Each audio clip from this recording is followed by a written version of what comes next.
back to my channel. So, ayan, sa mga hindi pa nakakapanood ng first ever video ko, andyan siya sa description box. Nag-unbox and review ako ng noise cancelling headset ng Rapoo, and we found out na hindi siya ganon ka-noise cancelling. That's why, for today, we are going to unbox and review this Plextone sound card to improve the sound quality of our headset.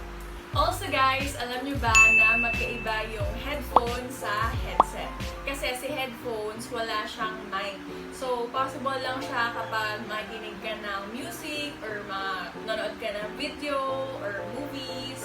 Ayan. Tapos, yung headset naman is meron siyang naka-attach na mic. So, ito yung usual na ginagamit ng mga call center, ESL teacher, or yung mga gamers. So, ayan. Samahan niyo akong malaman kung anong mga features ng ating Plextone sound card.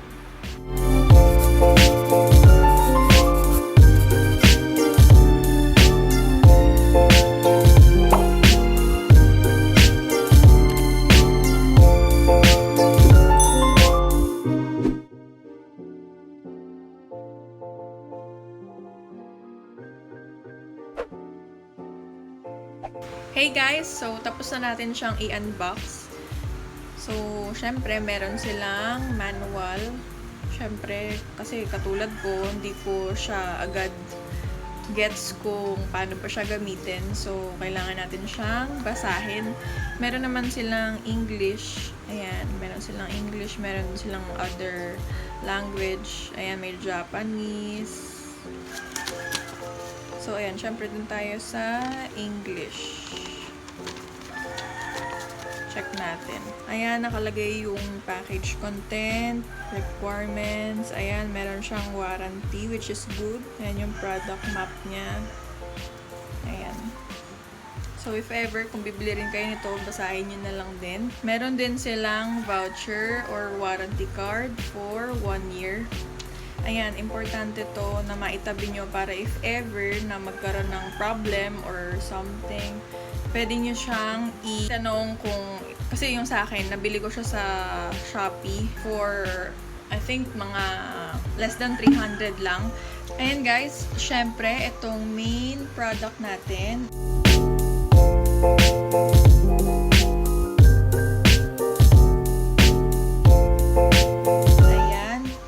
USB powered siya. So, pwede nyo siyang isaksak sa laptop or sa PC nyo. Ayan.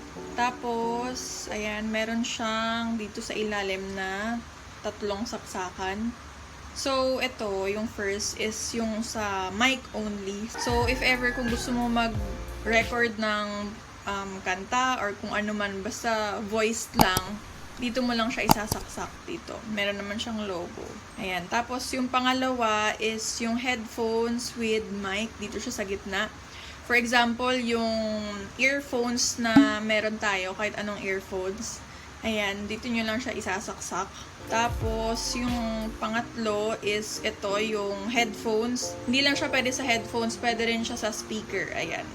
Dito nyo lang siya isasaksak. Tapos, ito pa yung maganda. So, if ever nanonood kayo sa laptop or sa PC nyo at gusto nyong marinig ng sabay, kunwari meron kang jowa or partner or friend, pwede nyong ilagay dito yung isang earphone dyan, tapos yung isang earphone din dito. So, dalawa siya. Dalawang earphones pwede nyong isaksak, tapos maririnig yun na ng sabay yung pinapakinggan nyo or pinapatugtog or pinapanood. Ayan. So, yung next naman is itong volume control. So, kung makikita nyo naman, pag sa left siya, ayan, plus sign, volume increase. Tsaka makikita nyo naman yung bar ng logo. And then, right side naman is yung decrease ng volume. Ayan, meron siyang minus dito. Tapos, pababa na rin yung bar niya. So, ayan. Tapos naman, ito yung kagandahan niya, yung 7.1 channel. So, magagamit mo siya if ever na meron kang speaker and then gusto mo maging surround sound yung ilalabas niyang tunog ng speaker mo. So, yung sa speaker mo, dito mo siya isasaksak. Ayan, pag sinaksak mo dito yung sa speaker mo, pwede mo siyang pindutin dito. yung 7.1 channel. Tapos, magiging surround sound na siya. So, mas maganda yung tunog niya. Tapos, pag pinindot mo to, meron siyang indicator dito na color blue. So, mamaya papakita natin pag sinaksak natin siya sa laptop ko. And then naman, ito is yung pang mute. So, if ever naka-headphones ka or naka-speaker ka and then kailangan mo siyang i-mute, hindi mo na kailangan i-hold sa headphones mo or sa speaker mo kasi meron na siya ito. Pindutin mo lang siya agad. Yan yung pang-mute. So, ang indicator niya naman is color red. So, ngayon malalaman natin kung effective ba talaga na nakaka-lessen siya ng noise at kung mapapaganda niya yung sound and audio quality ng ating mga headphones. So, ayan guys, ngayon nakasaksak yung headphones ko lang, wala pa siyang sound card. Ayan, kasi ngayon merong tumitilaok na manok. So, yung next naman is yung meron na tayong sound card na gagamitin. Ayan guys, so nakasaksak na yung ating sound card. Ito naman ngayon yung audio natin. Tingnan natin kung mas na-enhance ba yung sound and audio quality. Good morning, good afternoon, good evening. Ayan siya. Ayan, so dito ko na rin siya i-explain na ang purpose nitong headphones with sound card is para to sa mga nag-online jobs katulad ng mga call center o kaya yung mga ESL teachers, ayan yung mga online teaching or online teachers. Kasi sa mga work nila, nire-required talaga yung walang ingay or lessen yung noise sa background kasi kailangan focus sila sa work nila.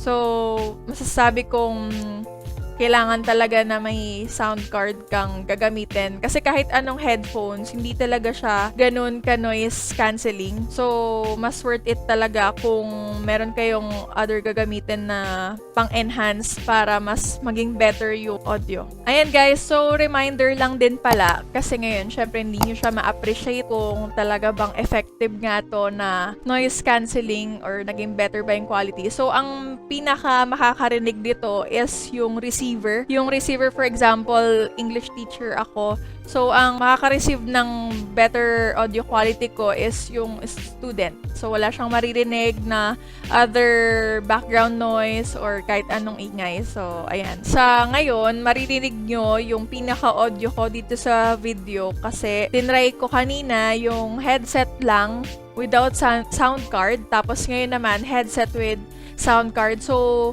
makikita at maririnig nyo yung pinagkaiba ng sound and audio quality nila. Itong maririnig nyo is yung audio na nanggagaling sa aking camera. Ayan. Tapos, ito naman yung audio na nanggagaling sa headphones with sound card. Kasi guys, ginagawa ko siya para makita nyo at marinig yung difference ng audio na nanggagaling sa camera at nanggagaling sa headphones with sound card. Ayan.